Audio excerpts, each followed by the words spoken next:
गांव में तो सब जगह अकाल की परिस्थिति हो गई है। लगता नहीं कि अब इस गांव में ज्यादा दिन रुकना उचित होगा। काम के लिए बाहर गांव तो जाना ही पड़ेगा। हरिया काम की तलाश में दूसरे गांव की ओर निकल पड़ता है। चलते चलते वह विजयपुर गांव में आ जाता है। वहां उसका रहने का कोई ठिकाना नहीं था और उसके पास कोई काम भी नहीं था। तभी वह विजयपुर गांव के एक अमीर सेठ के पास आ पहुंचता है। सेठ जी, मैं हरिया दूसरे गांव से आया हूँ। हमारे गांव में अकाल की परिस्थिति हो गई है। लोगों के खेत सूखे पड़े हैं। गांव में बूंद बूंद पानी के लिए लोग तरस रहे हैं। अगर मुझे आपके पास कुछ काम मिल जाएगा तो बहुत कृपा होगी सेठ जी। अरे रे रे रे, लगता है तुम्हारी हालत बहुत खस्ता हो गई है। ठीक है, वैसे मेरे पास एक काम तो है, पर लगता नहीं कि तुम वो कर पाओगे। सेठ जी, आप चिंता ना करें। मुझे आप कोई भी काम दे सकते हैं। मैं वो काम पूरी मेहनत और ईमानदारी से करूंगा। अच्छा ठीक है हरिया, तो कान खोलकर सुन लो। मेरे पास 50 गाय और 50 भैंस हैं। तुम्हें हर रोज उनका गोबर उठाना होगा और रोज सुबह शाम उन्हें चारा पानी देना होगा। महीने के आखिर में तुम्हें इस काम के लिए 200 रुपए मिलेंगे और हाँ, 2 वक्त का खाना भी हमारी तरफ से मुफ्त दिया जाएगा। बोलो, क्या तुम यह काम कर पाओगे? अरे बाप रे, 50 गाय और भैंसों को संभालना आसान काम नहीं है। पर अब मैं कुछ कर भी तो नहीं सकता और ऊपर से सेठ जी 2 वक्त का खाना भी दे रहे हैं। ठीक है सेठ जी, मैं ये काम कर लूंगा, पर एक विनती है। हाँ बोलो हरिया, क्या बात है? सेठ जी, अगर आपको समस्या न हो तो क्या मैं आपके गायों के साथ गौशाला में रह सकता हूँ? सेठ जी, मैं इस गांव में नया हूँ। मेरा रहने का कोई ठिकाना नहीं है। सेठ थोड़ी देर तक सोचता है और हरिया को ऊपर से नीचे तक देखने के बाद उससे कहता है, ठीक है हरिया, तुम गौशाला में रह सकते हो। आपका बहुत बहुत धन्यवाद सेठ जी। तब से हरिया गौशाला में रहकर अपना काम करने लगता है। वो रोज जल्दी उठकर गाय और भैंसों का गोबर निकालता, उन्हें चारा डालता और समय पर पानी भी पिलाता है। हर रोज हरिया अपना काम ईमानदारी और पूरी मेहनत से करता है। सेठ को भी हरिया का काम बहुत पसंद आने लगा, क्योंकि वो अपना काम सफाई से करता था। एक दिन सेठ हरिया को बुलाकर उससे बोलता है, हरिया, मुझे तुम्हारा काम बहुत पसंद आया है। तुम गाय और भैंसों का अच्छा ख्याल रख रहे हो, इसलिए दूध की गुणवत्ता भी बढ़ गई है और गाय पहले से ज्यादा दूध भी दे रही हैं। इसलिए मैं आज से तुम्हारी तनख्वाह बढ़ाकर पूरे 400 रुपए कर रहा हूँ। आपका बहुत बहुत धन्यवाद सेठ जी। कुछ दिन ऐसे ही बीतने लगते हैं। हरिया सेठ के पास बहुत मेहनत और ईमानदारी से काम करता है। धीरे धीरे हरिया के पास अच्छा खासा रुपया जमा हो जाता है, जिससे वो अपने लिए छोटा सा रहने लायक एक कुटिया बनवा लेता है। उस गौशाला में सोकर तो नाक से गोबर की गंध अभी भी नहीं जा रही। अब आखिरकार मुझे अपने घर में चैन से सोने को तो मिलेगा। तब से हरिया सेठ के पास गौशाला में काम करने आता और 2 वक्त का खाना खाकर अपने घर सोने के लिए चला जाता था। कई साल ऐसे ही बीत जाते हैं। हरिया की मेहनत के कारण उसके पास अच्छा खासा रुपया जमा हो जाता है। एक दिन हरिया सेठ से बोलता है, सेठ जी, आजकल गांव में चोरी की समस्या बहुत बढ़ गई है और मेरे पास कुछ रुपए भी जमा है जो मैंने अपने घर में रखे हुए हैं, पर मुझे उन पैसों की चोरी की चिंता हो रही है। आपको तो पता है कि मैं दिन भर आपके पास ही काम करता हूँ और सिर्फ रात में ही घर सोने जाता हूँ, इसलिए मुझे रोज उन पैसों की चोरी की चिंता सताती है। हाँ हरिया, तुम बात तो बिल्कुल सही कह रहे हो। आए दिन गांव में नए नए चोरी के किस्से सामने आ रहे हैं और दिन भर तो तुम्हारा घर खाली ही रहता है, तो चोरी होने की संभावना तो जरूर है। सेठ थोड़ी देर सोचता है और फिर हरिया से कहता है, देखो हरिया, ऐसे समय में तो गांव में एक ही जगह है जहां पर तुम्हारा धन सुरक्षित रह सकता है, और वो है जमींदार का घर। क्या? जमींदार का घर? हाँ हरिया, इस गांव के जमींदार बहुत ईमानदार और दयालु हैं। ऐसा मैंने कुछ लोगों से सुना है और उनके घर पर बहुत सारे पहरेदार भी हैं, तो चोरी होने की संभावना बहुत कम है। तुम अपने पैसे उनके पास रख सकते हो। ठीक है सेठ जी, मैं आज ही जमींदार जी से मिलकर बात करता हूँ और उन्हें अपनी समस्या बताता हूँ। उस दिन हरिया जमींदार जी के घर उनसे बात करने जाता है। ए तुम रुको, कहाँ अंदर आए जा रहे हो? वहीं रुक जाओ। जी, मुझे जमींदार जी से मिलना है। मुझे उनसे कुछ काम है। क्या काम है तुमको उनसे? मुझे जरा बताओ। जी मुझे कुछ पैसे रखवाने थे उनके पास। अच्छा ठीक है, तुम अंदर जा सकते हो। नमस्ते जमींदार जी, मैं हरिया जगत सेठ के यहाँ काम करता हूँ। कुछ साल पहले ही मैं दूसरे गांव से यहाँ आया हूँ। अच्छा हरिया, बोलो तुम्हारा क्या काम है मेरे पास?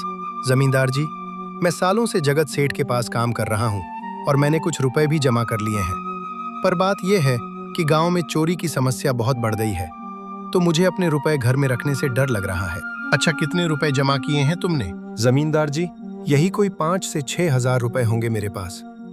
वाह, ये तो बड़ी रकम है। मैंने आपकी ईमानदारी के बारे में लोगों से बहुत सुना है, इसलिए मैं अपनी रकम आपके पास कुछ वक्त के लिए रखने आया हूँ। हाँ हरिया, तुमने बिल्कुल सही सुना है। तुम्हारी रकम मेरे पास पूरी तरह से सुरक्षित रहेगी। तुम अब चिंता ही छोड़ दो, मैं सब देख लूंगा। हरिया अपने पैसों की थैली जमींदार को दे देता है। ये पूरे 5,800 रुपए हैं, आप गिनकर देख लीजिए। गिनने की क्या जरूरत है, तुम तो जगत सेठ के आदमी हो, मुझे तुम पर पूरा विश्वास है। जमींदार जी, आपका बहुत बहुत धन्यवाद। अब मुझे चोरों का कोई डर नहीं है, क्योंकि मेरे पैसे सुरक्षित हाथों में हैं। अरे हरिया, कोई बात नहीं। धन्यवाद तो मुझे बोलना चाहिए जो तुम मेरे पास आए अपने रुपए रखने के लिए। हरिया अपने पैसे जमींदार को देकर अपने घर चला जाता है। हाँ हरिया, तुम्हारे पैसे मेरे पास ही अच्छे लगते हैं। ऐसे ही हरिया ईमानदारी और मेहनत से सेठ के यहाँ काम कर रहा था। देखते ही देखते 2 साल बीत जाते हैं। एक दिन हरिया सोचता है, अब बहुत साल हो गए सेठ के यहाँ काम करते हुए। वैसे सेठ जी तो बहुत अच्छे इंसान हैं, पर सोच रहा हूँ कि खुद की जमीन लेकर उस पर मेहनत करूँ, तभी मैं बड़ा आदमी बन सकता हूँ। अब जो मेरे पास थोड़े कुछ पैसे हैं और जो जमींदार के पास कुछ पैसे संभालने के लिए दिए हैं, वो जमा करके थोड़ी जमीन खरीद लूंगा। आज ही जमींदार से मिलने जाता हूँ और अपने रुपए मांगता हूँ। ये सोचकर हरिया जमींदार जी के घर चला जाता है। जमींदार जी, मैं अपने रुपए वापस लेने आया हूँ। आपके पास मैंने 5,800 रुपए दिए थे संभालने के लिए। अरे भाई साहब, मैंने पहचाना नहीं आपको, वैसे कौन हो आप? अरे जमींदार जी, मैं हरिया हूँ। पिछले साल मैंने आपको पैसे संभालने के लिए दिए थे, याद आया कुछ? अरे भाई साहब, मेरे पास कितने सारे लोग आते जाते हैं पैसे रखने के लिए और सभी के साथ मेरा अच्छा व्यवहार होता है। वैसे आपके पास कोई कागजात हैं क्या? क्योंकि मैं हर व्यक्ति से कागज पर ही व्यवहार करता हूँ। किसने कितने पैसे दिए, किसके कितने पैसे रखे हैं, सबका व्यवहार रहता है मेरे पास। जमींदार जी, ये आप क्या बात कर रहे हैं? आपकी ईमानदारी देखकर ही मैंने आपको पैसे दिए थे संभालने के लिए, और आप अब ऐसी बातें कर रहे हैं। कृपया करके मेरे पैसे मुझे वापस कर दीजिए। हाँ हरिया, मैं ईमानदारी से ही काम करता हूँ, इसलिए तो तुमसे मैं डॉक्यूमेंट्स मांग रहा हूँ। क्या तुम्हें पता नहीं, जब तुम किसी से पैसों का व्यवहार करते हो तो तुम्हें स्टॉम्प पेपर पर लिख कर देना पड़ता है? तुम किसी से भी पूछ सकते हो। नहीं जमींदार जी, मैं आपके पैर पड़ता हूँ, कृपया करके मेरे रुपए मुझे दे दीजिए। बड़ी मेहनत से मैंने वो पैसे जमा किए थे, मुझ पर ऐसा अन्याय ना करें। अरे क्या ये झूठ मूठ का रोना धोना लगा रखा है? लगता है तुम ढोंगी हो और मेरी ईमानदारी और भोलेपन का फायदा उठाकर मुझसे ये रुपए लेने आए हो। रुक, तुझे अभी सबक सिखाता हूँ। जमींदार अपने आदमियों को बुलाकर हरिया की पिटाई करने को कहता है। इसे तब तक मारो जब तक ये बेहोश ना हो जाए।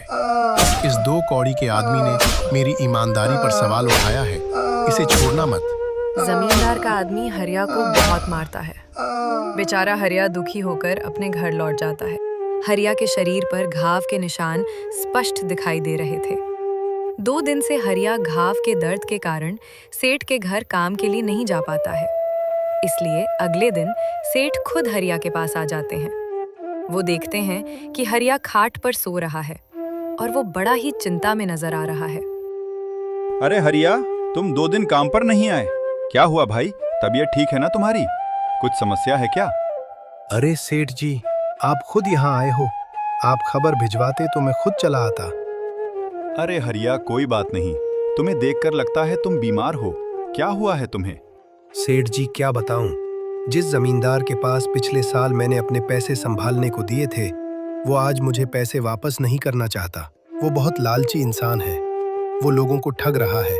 और जब मैंने बाद में गिड़गिड़ाना शुरू किया तो उसने डंडे से मार मार कर मेरी पिटाई करवा दी और मुझे वहां से धक्के मार कर निकाल दिया। अरे बाप रे, ये तो बड़ा ही गंभीर विषय है। मैंने तो जमींदार के बारे में अच्छा ही सुना था, पर मुझे भी नहीं पता था कि वो इंसान इतना गिरा हुआ है। तभी मैं सोचूं, हर साल उसकी संपत्ति इतनी ज्यादा कैसे बढ़ रही है। मुझे माफ कर दो हरिया, मैंने ही तुम्हें जमींदार के पास जाने को बोला था। गलती तो मेरी भी है। नहीं सेठ जी, आप तो मेरा अच्छा ही सोच रहे थे। ये तो उस जमींदार का लालच है। अब लगता नहीं कि मेरे पैसे उस जमींदार से वापस मिल पाएंगे भी या नहीं। हरिया, मेरे पास एक तरकीब है जिससे मैं तुम्हारे पैसे तुम्हें वापस दिला सकता हूँ। जगत सेठ हरिया के कान में सारी तरकीब बताता है। ठीक है सेठ जी, हे ऊपर वाले, ये तरकीब कामयाब होने दीजिए। अगले दिन जगत सेठ बहुत सारे पैसों को एक सूटकेस में भरकर खुद जमींदार के घर जाता है। अरे जगत सेठ, आज आप खुद यहाँ? बोलो भाई, इस गरीब के घर कैसे आना हुआ?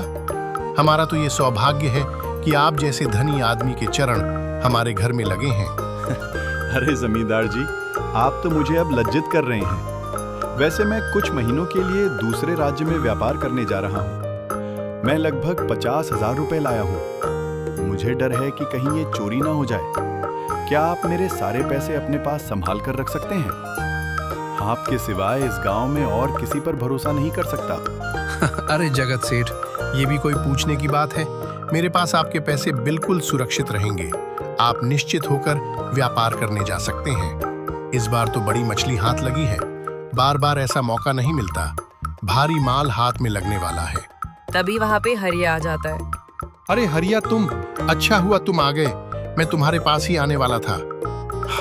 मुझे माफ करना, उस दिन तुम्हें पहचान नहीं पाया। इतने सारे लोग मेरे पास आते हैं तो जरा परेशानी होती है, पर मैं अपनी बातों का बड़ा पक्का हूँ। रुको, मैं तुम्हारे सारे पैसे अभी देता हूँ। जमींदार हरिया के सारे पैसे उसे लौटा देता है। मुझे माफ करना हरिया, मेरे आदमियों ने तुम्हारे साथ उस दिन बदतमीजी की। मैं आज ही उनको काम से निकालता हूँ। हरिया बिना कुछ बोले वहाँ से चला जाता है। अरे जमींदार जी, आप तो अपनी बातों के बहुत पक्के हैं। तो फिर ठीक है, मैं अपने सारे पैसे आपके पास रख सकता हूँ। जगत सेठ इतना बोल ही रहा था कि तभी वहाँ जगत सेठ का आदमी आ जाता है। मालिक, अब आपको बाहर के राज्य में जाने की कोई जरूरत नहीं है। अभी अभी व्यापारियों का संदेश आया है और उन्होंने कहा कि वो खुद हमारे गांव आ रहे हैं। अरे ये तो बहुत बढ़िया बात हुई। अब मुझे इतनी दूर नहीं जाना पड़ेगा। सुन रहे हो जमींदार जी, व्यापारी यहाँ आ रहे हैं। अब मुझे नहीं लगता कि ये पैसे आपके पास रखने का कोई मतलब होगा। चलो, आपका बहुत बहुत धन्यवाद। आपने इतनी ईमानदारी दिखाई मुझे। हाँ, पर अगली बार जरूर आपके पास ही आऊंगा। ऐसा बोलकर जगत सेठ और उसका आदमी वहाँ से अपने पैसे लेकर चले जाते हैं। धत तेरी की, ये क्या हो गया? ये 50,000 तो चले गए, और जो हरिया के 5,800 रुपए हड़प लिए थे वो भी चले गए। आपका बहुत बहुत धन्यवाद सेठ जी। अगर आज आप ना होते तो मेरी सारी जमा पूंजी वो जमींदार हड़प लेता। नहीं हरिया, कोई बात नहीं। जो व्यक्ति मेहनत और ईमानदारी से कमाता है, ऊपर वाले उसका कभी बुरा नहीं होने देते, और जो हराम की कमाई का खाता है उसका कभी अच्छा नहीं होने देते।